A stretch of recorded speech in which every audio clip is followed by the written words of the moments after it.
믿는 자의 삶을 묘사할 때 제가 개인적으로 좋아하는 이미지는 눈이 점점 밝아져 확실하게 그리고 더 멀리 더 잘 볼 수 있게 되는 그런 이미지입니다.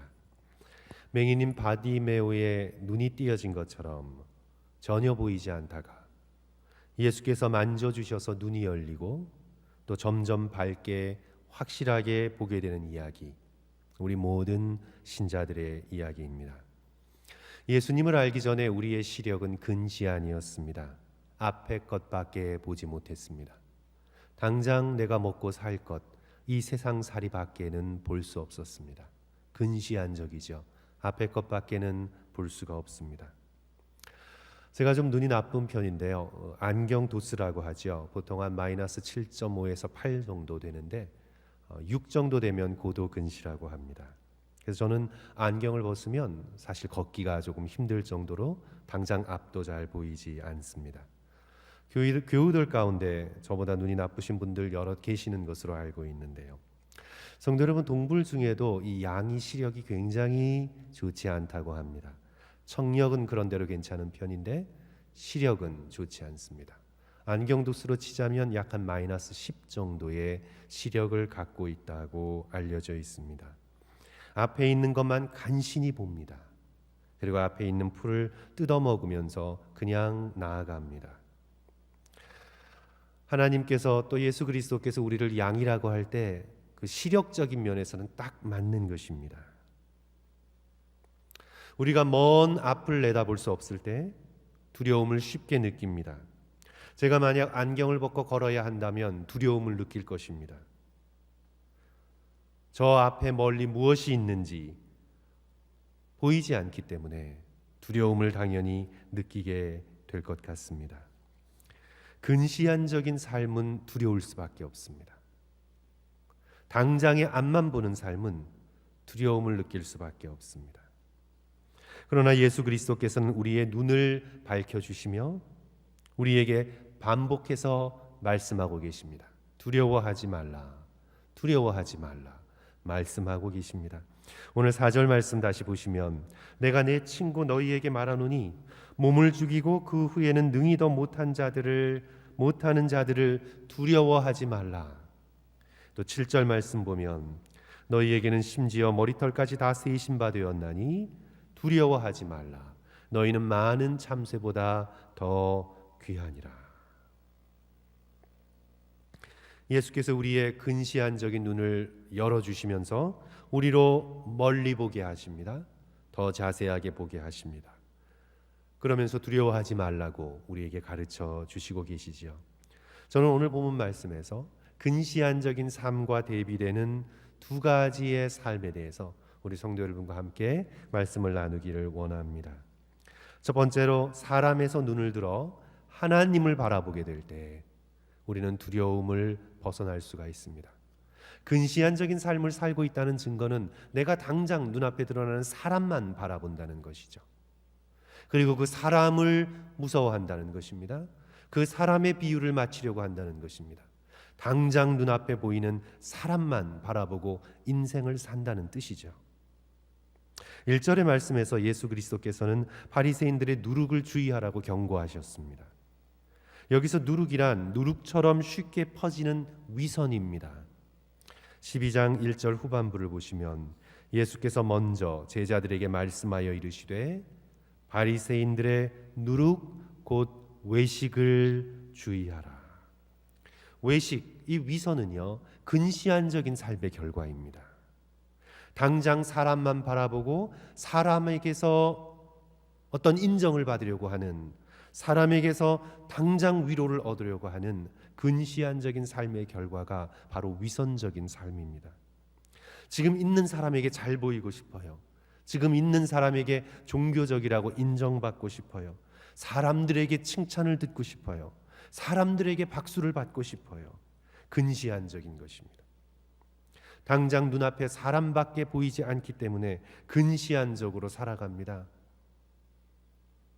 하지만 2절 3절 보시면 예수 그리스도께서 우리에게 무엇을 가르쳐 주고 계십니까? 2절 3절 감추인 것이 드러나지 않을 것이 없고 숨긴 것이 알려지지 않을 것이 없나니 이러므로 너희가 어두운 데서 말한 모든 것이 광명한 데서 들리고 너희가 골방에서 귀에 대고 말한 것이 지붕 위에서 전파되리라. 한마디로 하나님 앞에서는 다 들려지고 다 드러나게 될 것이다. 너희가 사람은 잠깐 속여서 사람에게서 어떤 인정과 박수 소리를 받아낼 수 있을지 몰라도 그러나 그 속을 꿰뚫어 보시는 하나님, 모든 것을 듣고 계시는 하나님, 너희들의 마음의 생각까지 다 알고 계시는 하나님 앞에서는 외식할 수 없다, 속일 수 없다 말씀하고 있는 거죠.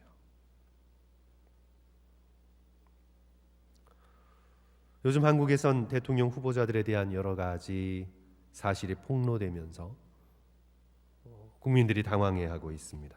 서로 폭로전을 일삼고 있죠. 서로의 비리를 캐내고 의심을 캐내고 확인되지 않은 사실까지도 일단 말하고 봄으로써 그것으로서 표를 더 뺏어올 수 있다고 믿는 것입니다. 우리가 그런 폭로전을 성도 여러분 보게 되면서 어떤 느낌이 드시나요? 뭐 사실이 아는 것도 있겠지만 결국은 다 알려지게 되는구나. 그걸 깨닫지 않습니까? 후보 부인이 전화로 인터뷰하며 말한 7시간의 내용까지 국민들에게 다 알려집니다. 물론 아주 개인적인 것들은 뺐지만 그렇습니다. 또 어떤 후보는 형수에게 욕설한 것이 다 알려집니다. 알려지지 않을 것이라고 생각했을 것입니다. 그러나 알려집니다. 오늘 2절과 3절의 말씀대로 성도 여러분 이 표현을 좀 잘 마음속에 상상해 보십시오. 어두운 데서 말한 모든 것이 광명한 데에서 다 들려집니다. 옛날 이스라엘 백성들의 집에는 창문이 별로 없었어요. 골방에 대고 아무도 보지 않는다고 생각해서 귀에 대고 속삭속삭한 것이 지붕 위에서, 그때는 뭐 마이크가 없었으니까, 요즘은 뭐 인터넷, 그죠?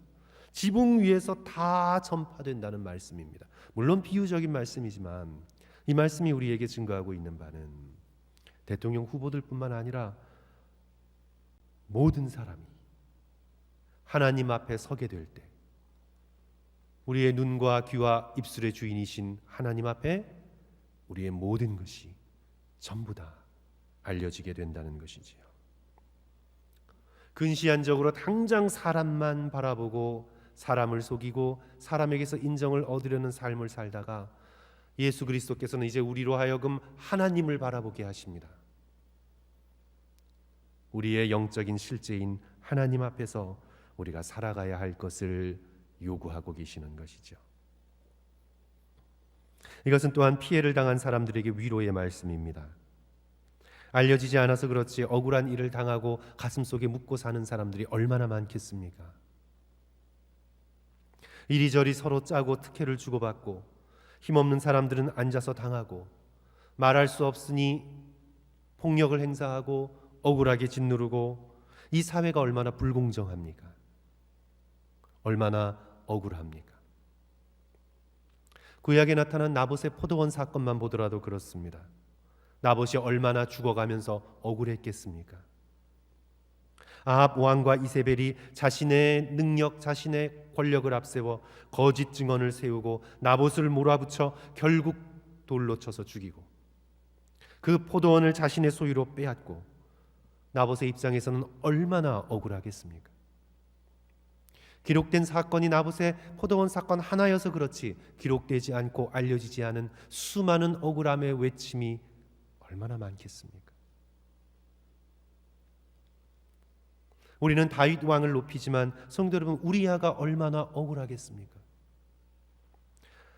충성을 바쳤던 다윗 왕에게 아내도 빼앗기고 모순도 빼앗기고 얼마나 억울하겠습니까?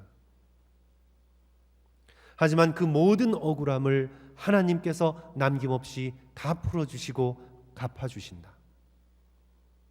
우리는 당장에 근시안적으로 사람만 바라보고 억울함을 느끼지만 하나님께서 다 알고 계시고 갚아주신다. 이것이 얼마나 큰 위로가 됩니까? 그러므로 믿음의 백성은 이 불공정한 세상 가운데서도 두려움 없이 정직할 수 있고 두려움 없이 의롭게 살아갈 수 있는 용기를 오늘 말씀에서 얻게 되는 것입니다. 당장의 사람들만 바라보는 것이 아니라 궁극적인 심판자 되시는 하나님을 맑고 밝은 눈으로 분명히 바라볼 때 오늘 우리는 두려움을 떨치는 용기를 얻게 됩니다. 예수 그리스도께서 저와 여러분의 근시안적인 눈을 밝혀주셔서 궁극적인 심판자 되시는 하나님을 바라볼 수 있는 그 놀라운 축복을 누리게 하시기를 간절히 축원합니다. 둘째로요, 지금 당장을 넘어 영원을 바라볼 때, 지금 당장의 육신의 삶이 아니라 사라지지 않는 영원의 삶을 바라볼 때 우리는 두려워하지 않을 수 있는 용기를 얻게 됩니다. 지금 당장 이 세상만 바라보면 육체의 죽음이 두렵게 느껴지지요. 가장 두려운 것이 죽음입니다. 그리고 또 죽어가는 고통, 그 죽어가는 과정의 고통이 두렵습니다. 죽어가며 내가 잃게 되는 모든 것들 두렵습니다. 그래서 독재자들이 협박을 하는 겁니다. 너 죽을래? 이게 이제 이 세상이 할 수 있는 최대의 협박입니다. 너 죽을래? 그렇죠. 죽음이 가장 무섭기 때문에 그렇게 죽인다고 위협을 합니다. 예수님의 시대 이후에 로마 군인들이 그랬습니다. 예수 믿으면 죽인다? 예수 부인하고 삶을 얻어라? 오늘 회교권과 공산권에서도 결국은 그렇습니다. 예수 믿으면 죽인다. 근시안적으로 당장의 우리의 육적인 생명만 바라보고 있으면 우리는 육체의 삶이 전부라고 여겨서 두려움을 느끼게 됩니다.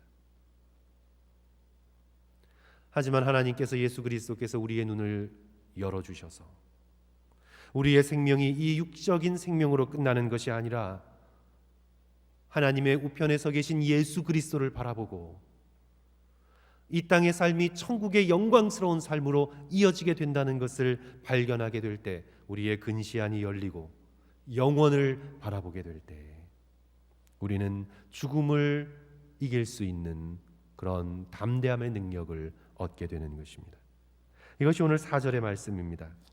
성도 여러분, 4절의 말씀 우리 같이 함께 다시 한번 읽겠습니다. 내가 내 친구. 예수 그리스도께서 굉장히 친밀한 표현을 써가시면서 말씀하십니다. 우리 4절 말씀 같이 읽습니다. 시작. 내가 내 친구 너희에게 말하노니 몸을 죽이고 그 후에는 능히 더 못하는 자들을 두려워하지 말고.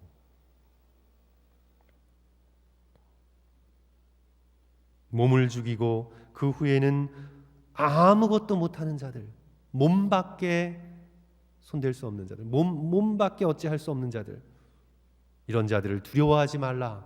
두려워하지 말라. 대신 누구를 두려워해야 한다고 말씀합니까? 누구를 경외해야 된다고 말씀합니까?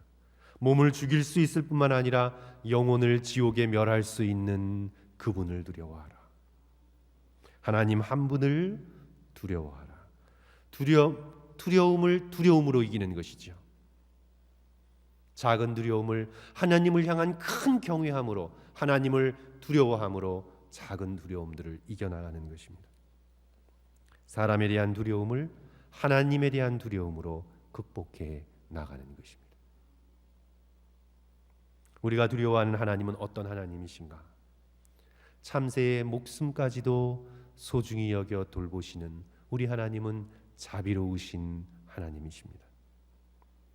우리의 머리털까지 다 세고 계시는 우리의 하나님은 자상하시고 친절하시고 전능하신 하나님이십니다.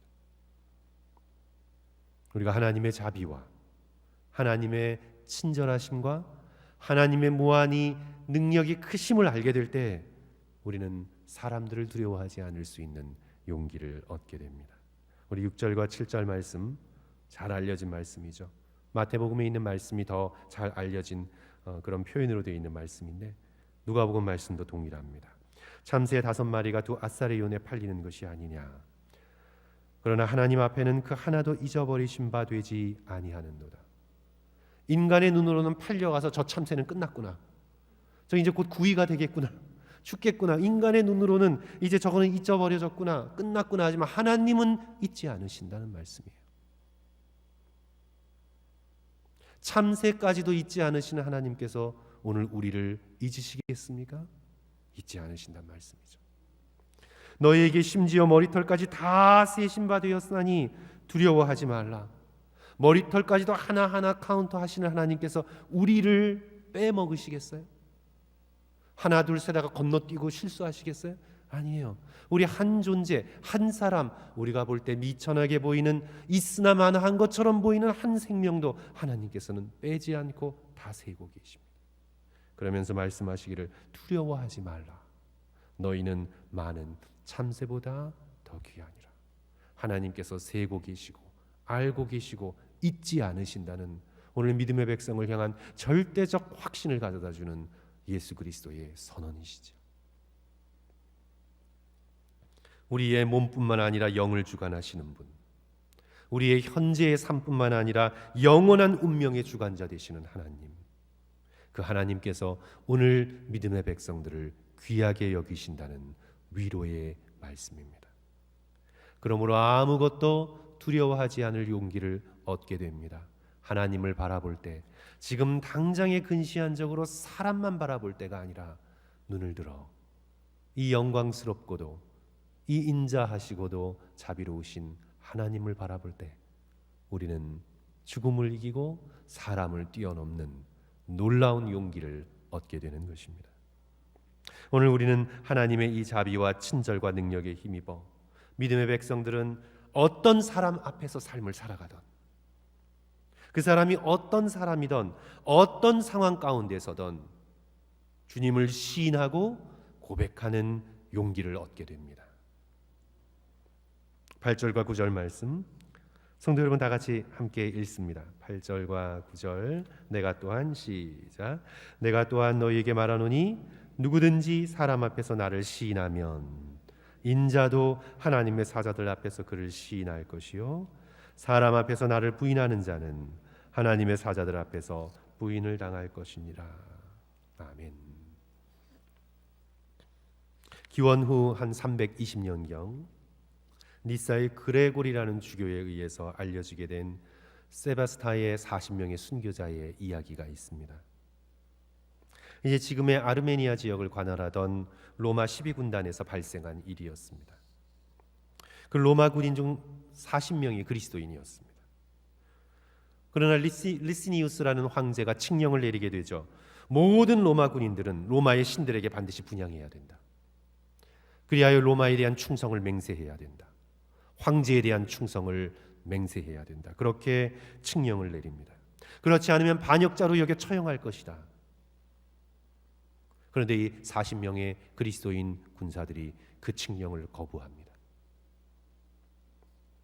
추운 겨울 꽁꽁 얼어붙은 호수 위에 40명을 세워놓고 알몸으로 극심한 추위에 내던져집니다. 이제 동사할 위기에 처했습니다. 그리고 그들을 유혹하기 위해서 바로 앞에 뜨거운 목욕물 통을 놓아둡니다. 그리고 말하기를 예수를 부인하고 이 따뜻한 물에 들어가 목욕을 하여 삶을 얻든지 아니면 그대로 서서 죽음을 맞이하든지 너희들이 선택하라. 그런데 이들은 하나같이 대답합니다. 당신들이 우리에게 무기를 빼앗고 군복을 벗길 수는 있어도 절대로 그리스도를 향한 우리의 충성은 앗아갈 수 없습니다.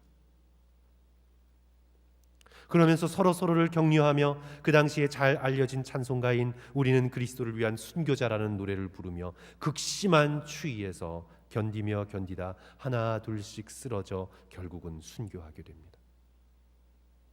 그렇게 39명이 죽어갔습니다. 그런데 이 마지막 남은 한 명의 군인이 이제 죽음의 공포와 따뜻한 물의 유혹을 이기지 못하고 그 앞에서 따뜻한 물통 속에 들어가고 맙니다. 그런데 이들을 감시하고 있던 감시관이 있었습니다. 사람들에게 알리진 않아서 그렇지 마음속으로 비밀스럽게 예수 그리스도를 믿고 있었습니다. 마지막 한 명이 비워놓은 그 자리에 자기가 들어갑니다. 옷을 벗습니다. 밤새 살을 애는 추위를 견딥니다. 그러다가 결국 쓰러져 순교합니다. 이것이 유명한 세바스테의 40명의 순교자의 이야기입니다. 추위도 충성을 앗아가지 못합니다. 죽음도 충성을 앗아가지 못합니다. 당장의 따뜻함의 유혹도 예수 그리스도를 향한 충성을 빼앗아가지 못합니다. 성도 여러분, 이것이 어떻게 가능합니까? 저들이 육체적인 강인함과 강인한 정신력으로 견딜 수 있었겠습니까? 아니죠. 당장의 사람들보다 궁극적인 심판자 되시는 하나님, 나를 십자가에서 결코 부인하지 않으신 예수 그리스도의 놀라운 사랑, 그러니 나도 어떤 상황 가운데서도, 어떤 위기와 아픔과 고통의 순간 속에서도 나의 구주 예수 그리스도를 내가 부인할 수 없다는 주님을 향한 이 놀라운 충성, 당장의 고통보다 영원한 소망을 바라볼 수 있었기에 이들은 예수 그리스도의 이름을 붙들며 끝까지 충성하며 주를 향해 자신의 목숨을 바칠 수 있었던 것입니다. 사랑하는 성도 여러분, 우리는 이들처럼 이렇게 순교할 위기에 처해 있지는 않습니다. 하지만 이 미국 땅 만만하지 않은 것입니다. 물질의 위협 앞에, 사람들의 인정 앞에 오늘 우리의 영혼은 무너질 수 있는 위기 가운데 오늘 우리가 신앙생활을 해나가고 있습니다. 그래, 우리가 이들처럼 육체적으로는 순교할 위기에 처해 있지 않으나 그러나 이 영적인 위기 상황을 깨닫고 똑같은 충성으로 그리스도를 사랑하고 저와 여러분에게 맡겨주신 사명에 충성함으로 예수 그리스도의 이름을 시인하며 주님 앞에 영광 돌리는 충성된 그리스도의 군사로서 살아가시기를 주님의 이름으로 간절히 축원합니다. 우리 함께 기도하겠습니다.